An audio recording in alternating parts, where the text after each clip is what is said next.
Ancien Testament.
Caïn et Abel.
Trois lunes se sont écoulées déjà depuis qu'Abel est parti dans la vallée. Il devrait être revenu depuis longtemps.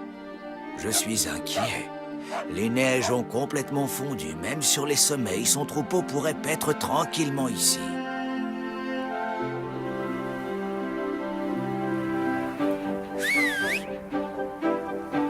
Tu l'as entendu ?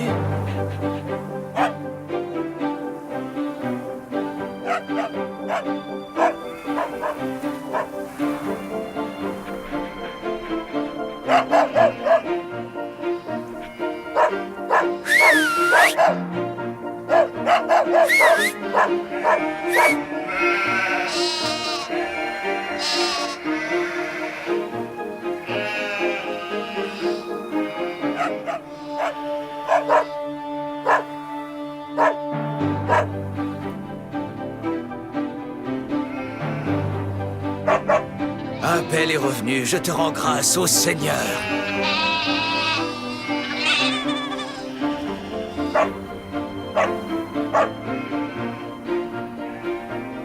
Père, je suis là! Père!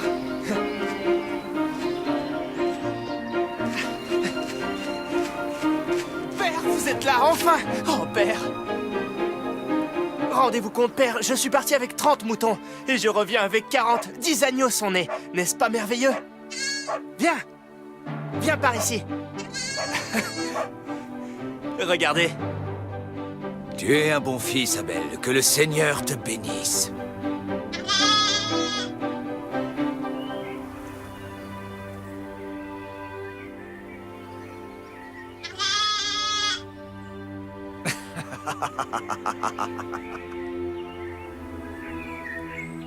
Allez, va retrouver ta mère.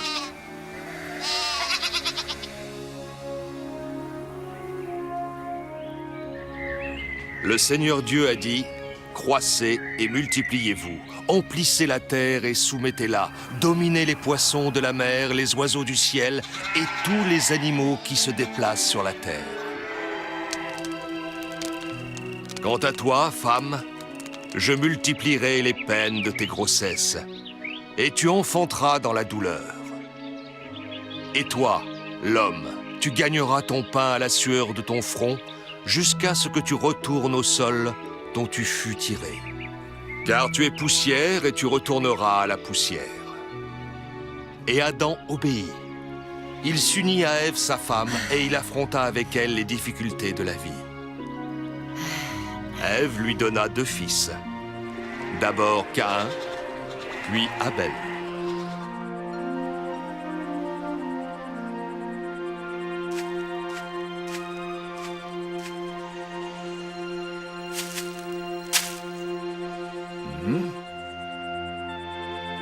Caïn était un paysan qui cultivait la terre. Abel était un berger. Mère, vous êtes fatiguée. Laissez-nous faire la cuisine. Merci, mes filles, vous êtes si attentionnées.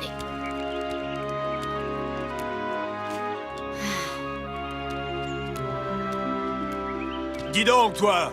Je t'ai déjà dit 1000 fois de ne pas traverser mes champs. Quoi? Occupe-toi de tes moutons et évite mon blé. Même si tu dois marcher 2 fois plus, ne passe pas dans mes champs. Caïn, tu as perdu la tête. Tu n'as pas entendu la voix de notre père qui vient de nous appeler. Oui, je l'ai parfaitement entendu. Au lieu de travailler et de se fatiguer comme moi, il reste tranquillement assis là-bas, sur ce rocher, et il raconte qu'il parle avec Dieu. Ce que j'aimerais savoir, moi, c'est si Dieu l'écoute, lui. Est-ce que Dieu lui répond? C'est ça que j'appelle avoir une conversation avec quelqu'un. Mais en fait, il est devenu paresseux depuis qu'il a 2 fils qui font tout le travail à sa place. C'est un prétexte pour ne rien faire. Abel! Venez, mes fils. Il est temps de préparer nos offrandes au Seigneur notre Dieu. Très bien. Passe cette fois-ci. Mais la prochaine fois que je te surprends dans mes champs, je te tuerai. Tu es prévenu.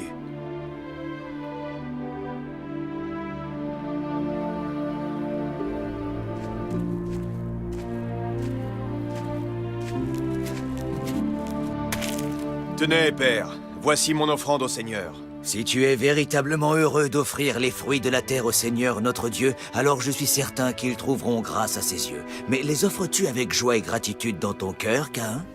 Évidemment que je suis heureux de les offrir au Seigneur, même si j'ai dû faire de gros efforts pour les apporter jusqu'ici. J'aurais préféré rester à la maison et me reposer. Le travail au champ toute la journée est épuisant. Il faut qu'il en soit ainsi. C'est la volonté de Dieu. Oui, mais pendant que moi je m'éreingle dans les champs, vous ne faites rien d'autre que parler avec lui, tranquillement assis sous un arbre. Car il faut toujours que tu te plaignes de quelque chose. Qu'offres-tu, Abel?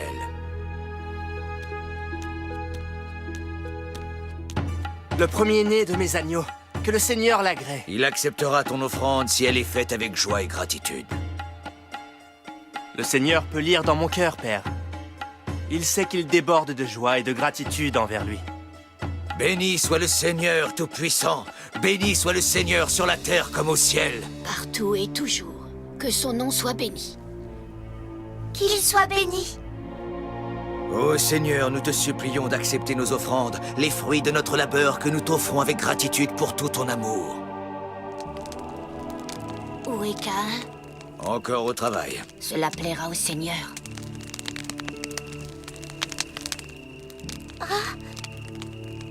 Dieu peut voir au fond des cœurs, et il ne peut pas être trompé.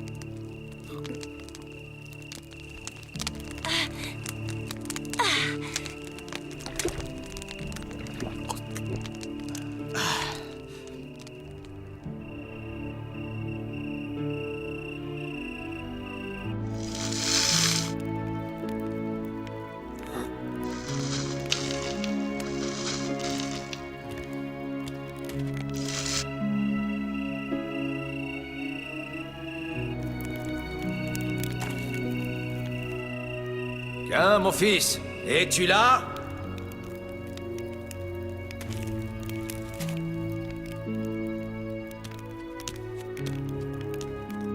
Oui, qu'y a-t-il, père? Je vois que tu accumules les richesses, mon fils. Vous savez que tout ce que je possède vous appartient, père. Je vous l'ai répété maintes et maintes fois. Comment dois-je le dire pour vous le faire comprendre? Oui, je le sais, Caïn, tu me l'as déjà dit maintes et maintes fois, et je t'ai bien entendu à chaque fois. Mais tu sembles agir plus par cupidité que par générosité. Père, comment pouvez-vous dire une chose pareille? Ce que je fais, c'est pour le bien de la famille. Oh, certainement, mais chaque fois que la famille a besoin de la moindre de ces choses, tu te plains amèrement et tu grinces des dents avant de consentir à la donner. Mais père, vous savez que tous dans la famille sont négligents, ils dilapident nos richesses constamment. C'est pour cette raison qu'ils me demandent sans cesse de nouvelles provisions. Mon fils, tu sembles malheureux même au moment où tu fais tes offrandes au Seigneur notre Dieu. Mais père, aujourd'hui encore, j'ai apporté une magnifique corbeille de fruits. Oui, mais le don ne t'a apporté aucune joie, Caïn. Le Seigneur peut lire l'insatisfaction qui habite ton cœur. Vous en êtes bien sûr? Et comment le savez-vous? C'est lui qui vous l'a dit? Et qu'est-ce qu'il vous a raconté sur Abel? Il doit être très content d'Abel. Père, c'est moi qui trime du matin au soir dans les champs, qu'il pleuve ou qu'il vente, et c'est moi qui nourris cette famille par mon labeur. Et pourtant le Seigneur n'est pas content de moi? Pourquoi avez-vous voulu la naissance d'Abel? Abel t'aime, Caïn, tu ne peux pas l'ignorer.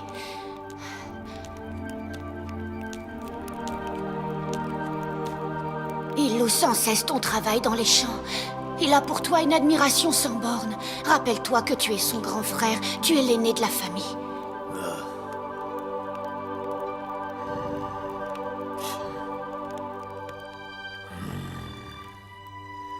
Ne craignez rien, je ferai toujours ce que vous m'ordonnerez.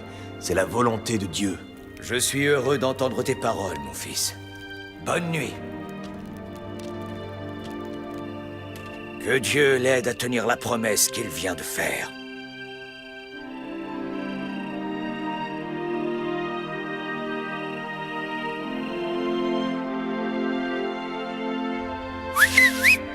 Venez, venez! Venez les moutons! Allez, nous allons sur le pré en haut de la colline. Rassemble le troupeau. Allez! Allez! On avance, allons-y! C'est bien.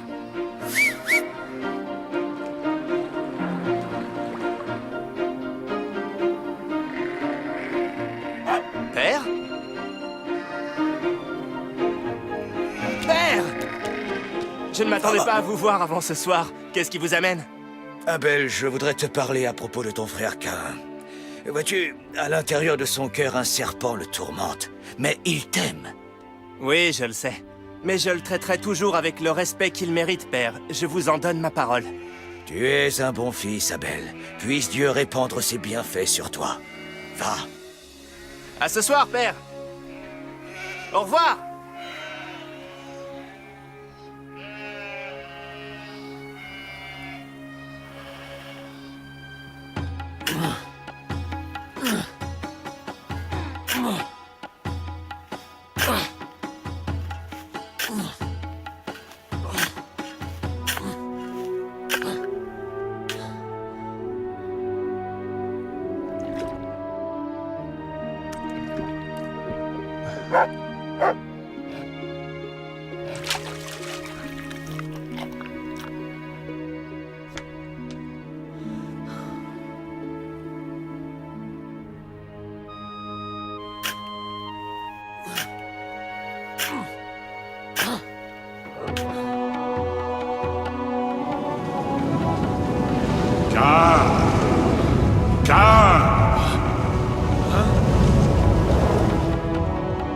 Qui es-tu? Où es-tu? Tu sais qui je suis, Caïn, et je suis partout. Oui, tu es le Seigneur. Tu as parlé avec Abel. Pourquoi me le demandes-tu? Qu'est-ce qui t'inquiète? Je n'ai nul besoin de parler avec lui, c'est avec toi que je veux parler. Tu es celui dont la conduite m'inquiète. Alors parle, Seigneur. Pourquoi ton visage est-il toujours triste? Je ne sais pas. Oh oui, tu le sais. Change ta conduite et recommence à sourire. Le mal t'attend en embuscade. Tu dois le combattre et le vaincre. Je le ferai, Seigneur. Oui, Seigneur, j'essaierai de le faire. Si j'en suis capable. En serais-je capable, Seigneur? Toi qui sais tout, tu peux me le dire, Seigneur. Réponds-moi, je t'en supplie. Réponds-moi.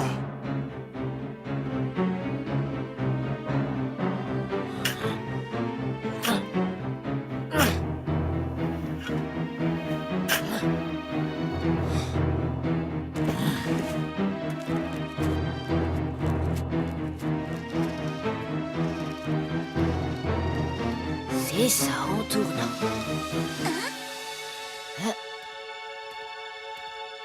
Que fait Caïn ici?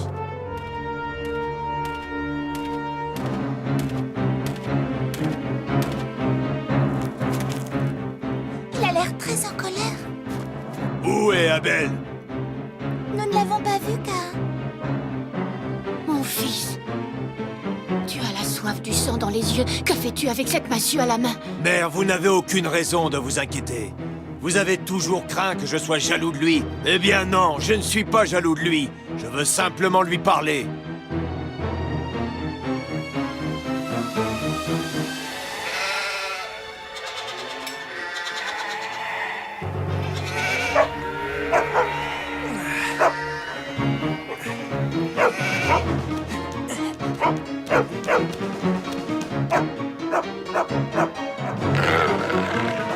Laisse-la tranquille!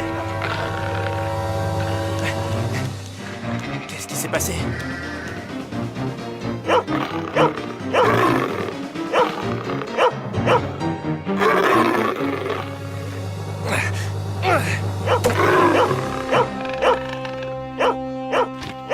Allez, file!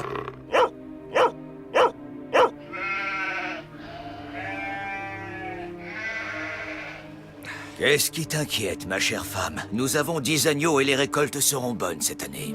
Caïn est passé il y a un instant. Et alors? Il cherchait Abel et il parlait comme s'il avait perdu la tête. Alors tu as raison de t'inquiéter. Je vais aller le chercher.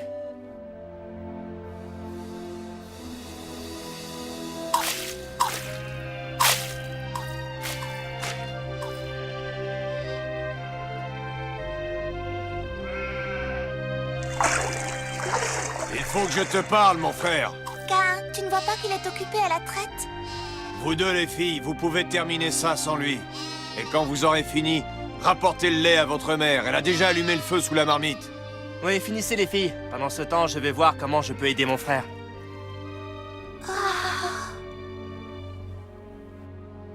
Pourquoi est-ce que tu es venu me chercher, Caïn?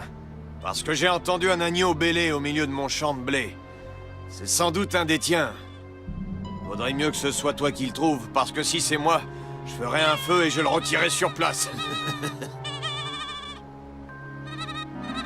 Tu cherches par là, et moi j'irai par ici.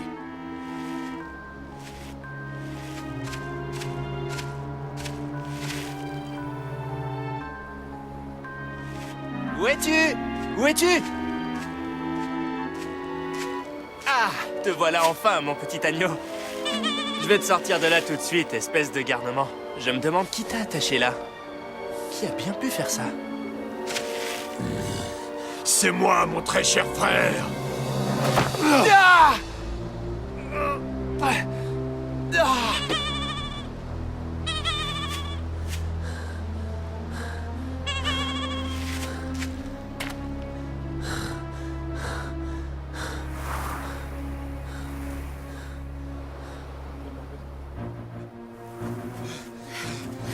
Caïn! Abel! Où êtes-vous? Il n'y a personne ici. Je crois qu'il faut que je m'assoie un instant, ensuite nous rentrerons à la maison. Ils finiront bien par rentrer. C'est un des agneaux d'Abel. Comment te retrouves-tu si loin du troupeau? Hein?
Tu reconnais ma voix?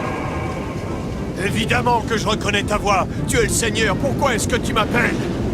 Dis-moi, Caïn, où est ton frère Abel? Je sais pas. Suis-je le gardien de mon frère?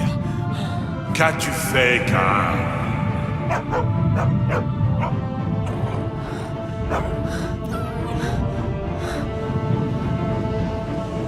Tu ne peux pas fuir, Caïn.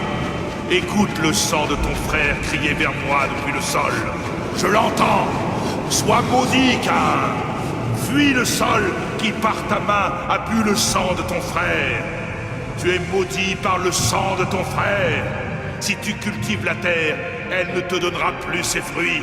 Et toi, tu seras pour toujours un fugitif parcourant la terre. Oui, Seigneur, j'ai tué mon frère. Ne m'abandonne pas. Je suis là, Caïn. Je suis trop coupable pour espérer ton pardon. Tu me bannis aujourd'hui de mes terres fertiles, et je devrais me cacher loin de toi. Je suis terrifié, ô Seigneur. Je vais devenir un fugitif errant sur la terre, maudit et méprisé, et le premier venu me tuera.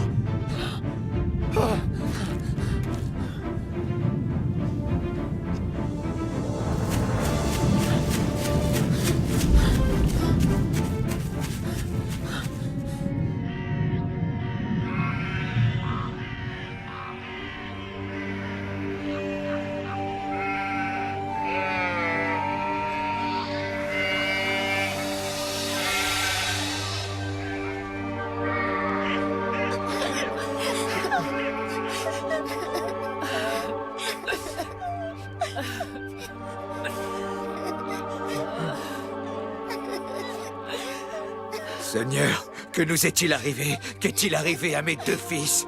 Aide-moi à comprendre ce que seul je ne peux comprendre. Seigneur! Le frère a tué le frère, Seigneur. Je sais qu'Abel était cher à ton cœur, mais j'ai perdu mes deux fils et je suis submergé de chagrin. Et maintenant, le sang d'Abel doit être lavé par le sang de Caïn. Celui qui le rencontrera devra le tuer pour que justice soit faite. Non, Adam, telle n'est pas ma volonté. Mais alors il devra vivre avec ce péché pour le restant de ses jours. Seigneur Dieu, c'est une peine plus terrible que la mort. Il ne trouvera jamais la paix. Quiconque tuera Caïn, ma vengeance le poursuivra 7 fois. Ton fils parcourra la terre, solitaire et misérable, jusqu'à la fin de ses jours. J'ai marqué son front d'un signe, afin que ceux qui le voient sachent qu'ils ne doivent pas le frapper.